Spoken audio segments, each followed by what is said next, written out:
On November 22nd, 1963, John F. Kennedy was killed in the streets of Texas. Since that day, constant talk of conspiracy has clouded the air and talks about his death. I have discovered the truth. Not of his death, but of his life. Searching the internet has led me to source after source, covering the death of JFK. Today, I want to draw more attention to his life. So today, I have taken it upon myself to discuss our 35th president,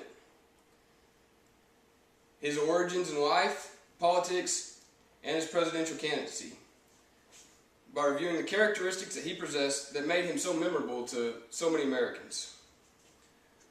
Hopefully, all of you can take away a small piece of history from the information that I have to present to you to learn about John F. Kennedy,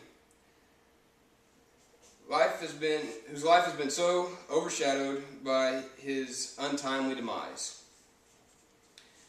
John F. Kennedy's early life was spent just like most Americans. He was born May 29th, 1917 in Massachusetts.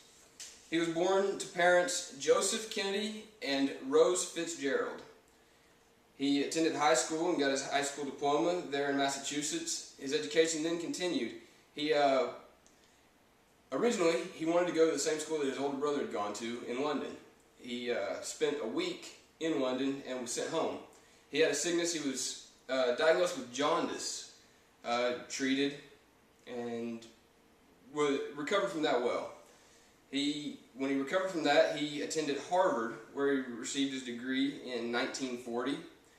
A few years after that, enlisted in the Navy, where after the Japanese attack on Pearl Harbor, he was declared a war hero, which would later help him in his presidential campaign and his other campaigns that were much before he became the President of the United States. His political beginnings, they began in Massachusetts, just where he was raised. He became a representative of the House in District 11. At the time, the district was not much other than just warehouses and mainly just laborers, a bunch of immigrants.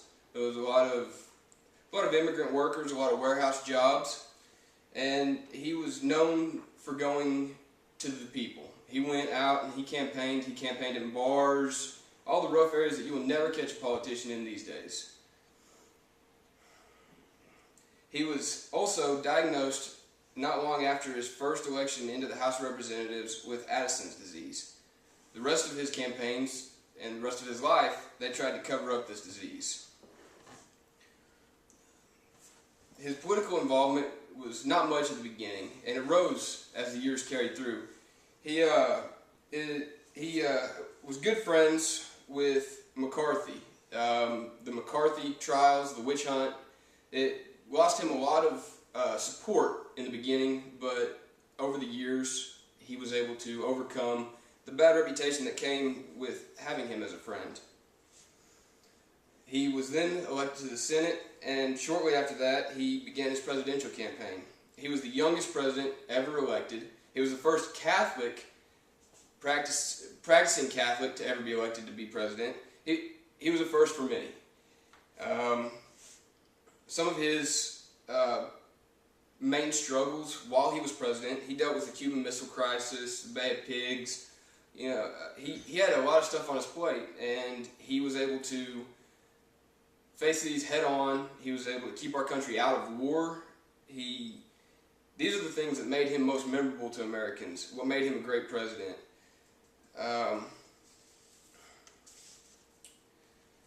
So today I've tried to shed more light on JFK's life when so much focus has been placed upon his death. Hopefully you can all take away a small piece of history from today that is in remembrance of a great man's life instead of his demise. All life comes to an end. For most, just like Mr. Kennedy, it will be an untimely death. But I know that I will want to be remembered for what I have done with my life and not how I met that end.